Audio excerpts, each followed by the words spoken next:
Honorable Member of Parliament, serial number 48. Ratnakar धौकपड़ा Himalaya किरीटिनी ब्रह्म राजर्षि रत्नाट्या वंदे भारत मातरम। प्रथम वंदन भारत मातेला।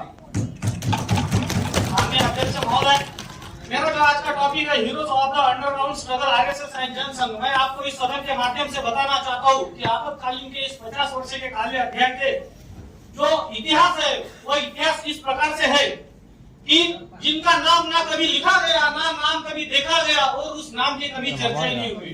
अभी आपके सामने माननीय सदस्य ने कहा कि ये भावनाओं की बात है। ये भावनाओं की बात नहीं, हमारे आत्मसम्मान की बात है जो करोड़ों हिंदुस्तानियों के साथ हुई। आपको पता है आर्टिकल 352 के तहत माननीय इंदिरा जी ने आपातकाल घोषित कर दिया। उन्होंने हाई कोर्ट का नहीं माना, सुप्रीम कोर्ट का नहीं माना। लेकिन आपको मैं इस आपके माध्यम से इस सदन को बताना चाहता हूँ कि हमारी भारतीय संस्कृति ऐसी है कि जो माँ को पूछती है, जो भाई को पूछती है, लेकिन आपने जिस करोड़ों भारतवासियों का सम्मान करना चाहिए था वो नहीं किया और उनको जेल में ठोक दिया। आप कहते हैं कि भावनाओं के तहत आप गए गए।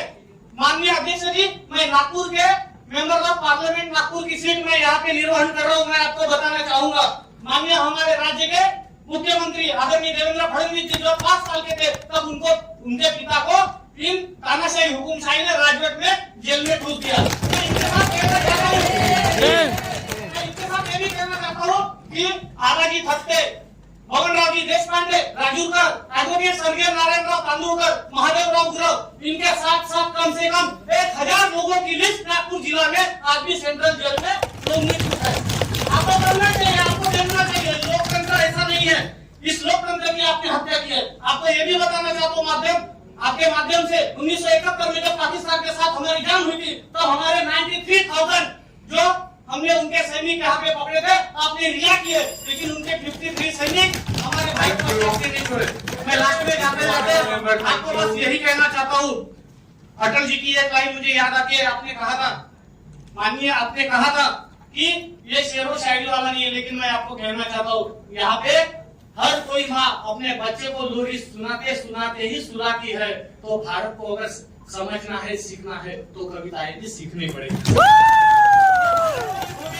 नहीं है, ये जीता जागता महापुरुष है, ये अर्पण की भूमि है, ये तर्पण की भूमि है। यहाँ का कंकर कंकर भी शंकर है, यहाँ का बिंदु बिंदु भी गंगा जल है। और हम कौन है, हम गर्व के साथ कहना चाहते हैं और बताते हैं, हमारे मरने के बाद भी हमारे अस्थियों से एक ही आवाज आएगी, भारत माता की जय।